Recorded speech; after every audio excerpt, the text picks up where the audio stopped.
Scripture reading for today comes from Matthew, the 22nd chapter.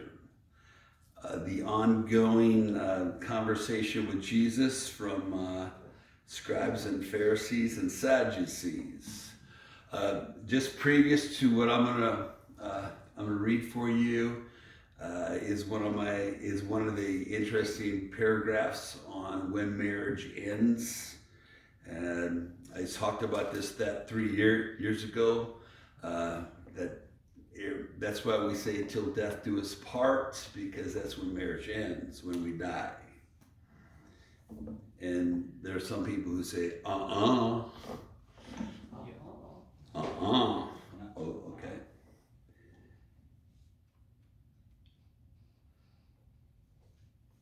Hearing that Jesus had silenced, the Sadducees, the Pharisees got together. One of them, an expert in the law, tested him with the question, "Teacher, which is the greatest commandment in the law?" Jesus replied, "Love the Lord your God with all your heart, with all your soul, and with all your mind. This is the first and greatest commandment, and the second is like it. Love your neighbor as yourself. All the law and the prophets hang on these commandments." We know that Christianity and Christians have not always lived up to what the teaching of Christ is. Most of us are very, very aware that there's sometimes a separation between principle and practice, what we believe and what we actually do. I always think about strange things. When I was preparing this, I thought about, for some reason, Archie Bunker came to my mind. And Archie Bunker, I remember a conversation. He was in his chair and he was talking to his son-in-law, which he called Meathead. And Meathead, I think his name was Michael. Most Michaels are either preachers in prison or agnostic in some way. But Meathead asked him this question: "Archie, if there is a God, why is there so much suffering in the world?" And Archie sat in his chair and he screams out to his wife, "Edith, get in here. I'm having to defend God all by myself." And what I'm going to say today is not a defense of God. It is not a defense even of Christianity. It's not an apology for Christianity. I truly believe that there is no improvement that can be made on the teachings of Jesus. I have read many others, but I don't think there's any improvement. There's overlap. One of my favorite quotes from Gandhi, who's one of my heroes. Gandhi said once that he would become a Christian if it were not for Christians. And we know about that tragic separation. There are people who like the idea of Christianity, but because of the way Christians have treated them, they don't want to have anything to do with it. Many of us have had the tag of hypocrite placed on us. Anyone who goes to church is a hypocrite. I hear that all the time. But it is impossible to improve on these teachings. And it's also many times really kind of hard to live up to all of them too. This great commandment from Deuteronomy 6:5, you shall love the Lord your God with all your heart, with all your soul, and with all your mind. And then Jesus said the second one is just as important: love your neighbor as yourself. Everything else depends on these two commandments. That one's from Leviticus 19:18. It's kind of appropriate because Jesus said that he did not come to abolish the law, but to fulfill it. And in the words of another theologian, He came to fill it full. And Jesus did exactly that. He expanded on all the laws and talked about motivation as well, which frankly drives most of us nuts. You see, love is the acid test of Christianity. We don't, it is not beliefs, it is not dogma, it is love. It is an emotion that is put into action. Love is the acid test. Paul said in 1 Corinthians 13, in that beautiful piece of poetry that he wrote, if I speak in the tongue of men and angels, but have not love, I am a noisy gong or a clanging cymbal. And I don't know about you, but it's really loud out there right now. There's a lot of clanging going on, and there's not a whole lot of love coming from the mouths of the ads that we see on television. Many times we want to hear the words about love. There's the story of the couple, and the man's name was George, and his girlfriend asked her, George, do you think that my eyes are as blue as the sea? He says, yep. By the way, if I want to get Renee going, all I have to do is say, yup, because my old man always said that. Yup. So, yep. And they said, George, do you think that my hair is soft as silk and glistening as gold? George replied, yep. George, you think that I have a nice figure? Yep. And then she said, oh, George, you have such a way with words. Sometimes we want to hear the words, but the proof in the pudding is not in the words, what we say. It is in the action. Love in action.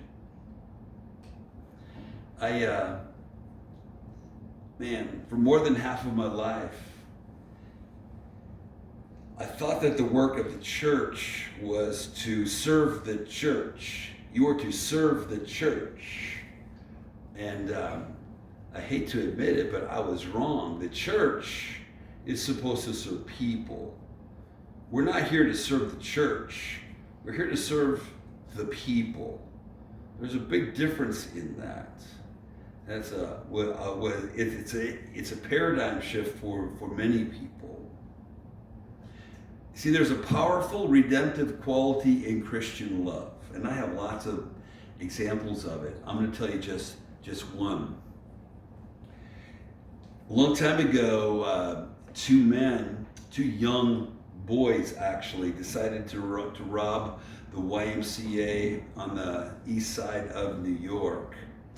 And on the way out, they came across the operator, and they saw him there, and they didn't want to be able to have him identify them, so they beat him.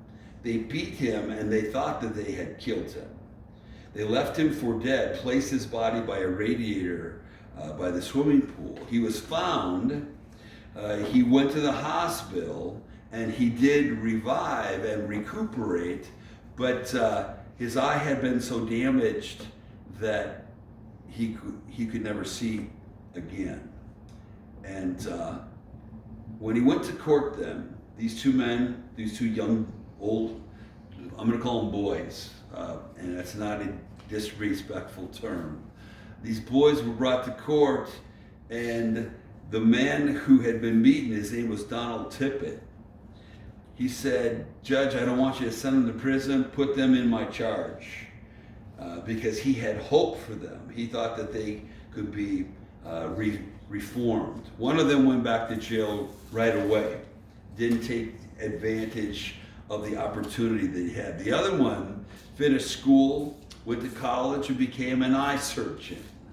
The man who was left for dead eventually became the Bishop of San Francisco. His name is Bishop Donald Tippett.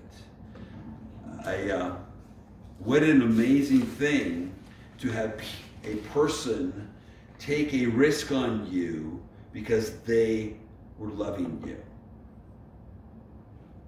There's redemptive quality in that.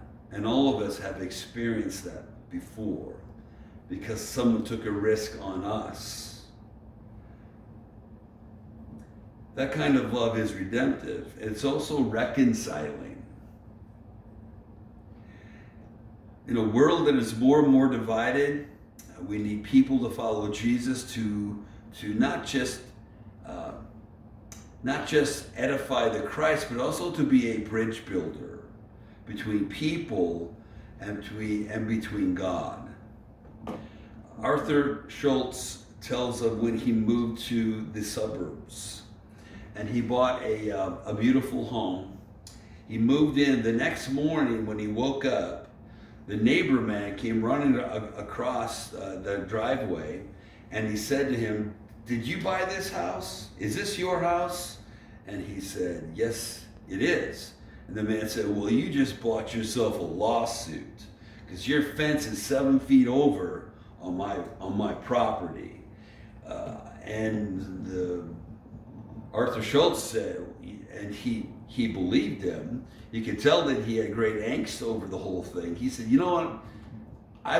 I believe you. You know what I'm going to do? Later on today, I'm going to call a fence company and I'm going to have them come out here and I'm going to move that fence 7 foot over into my property. That way everything will be taken care of." And the neighbor said, "You don't have to do that. In fact, if you need anything, I'm just right next door." That who knows what experience he had with his previous neighbor. But when he decided to acquiesce, boy, that's hard for all of us. To acquiesce, even when you're not wrong, to acquiesce, to make a gesture of goodwill, that is love in action. And it brings people together. It's reconciling. Love is redemptive. Love is reconciling. And one more thing, love truly is ultimately rewarded. I think I just saw the wasp go by.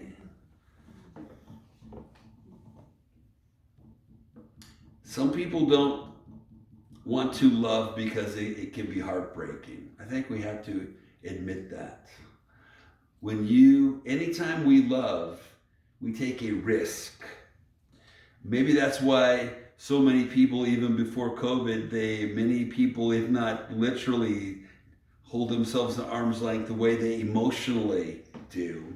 They hold up fences to keep people away. And it's because they've been burned before and they don't want to take another risk. Anytime we love, we take a risk. And yet, because of love, which we believe comes from the heart of God, we cannot believe that love is never in vain. In a 1977 Guidepost story, a man was hiking and in the mountains, a sudden snowstorm came and all the hikers in the region were caught by surprise. And he felt his hands hurt and then go numb, and his feet. Have you ever had that happen? First they hurt, then they tingle, and then you can't feel them anymore whatsoever. That's when the danger starts to come in. And he was worried, and he was trying to get down to safety, and he came across another hiker who'd already fallen, and he had to make a decision. Does he help this guy, or does he hightail it out of there and save himself? He threw off his wet gloves. He started massaging the hiker's legs. And in the meantime, while he was doing that, the feelings started to come back to his hands and he had better circulation. It did revive the man and they walked out together. But he took a risk to help another human being. I'll tell you what, when we are in dire straits, when we are grieving, when we are depressed, when we are hurting ourselves, there is no better healing salve than to help another human being. We always have some kind of reward, even though it may not even be immediate. There's always reward when we love, when we give. Sometimes we get burned. Can't lie about that.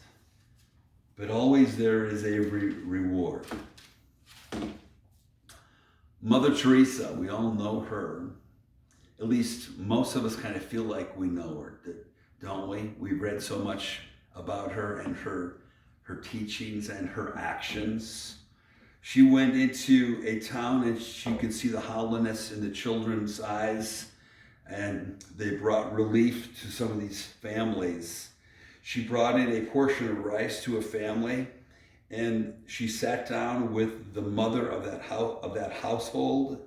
And the first thing that she did was divide that rice that she had given into two. And she placed it in a handkerchief, and she started to go out her front door. And Mother Teresa asked her, "Where are you going?" And she said, "My neighbor is hungry too." Now, that mother did not enjoy affluence that most of us kind of take for granted, all the things that we don't even worry about. But she could teach most of us of what it means to follow Jesus by her simple action of self-sacrifice and then giving to her neighbor.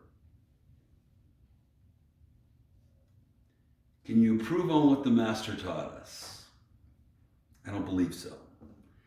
I don't think anyone else can either. There's no higher teaching in all of human literature, in all of human culture, than these two commandments. You shall love God and you shall love your neighbor as yourself.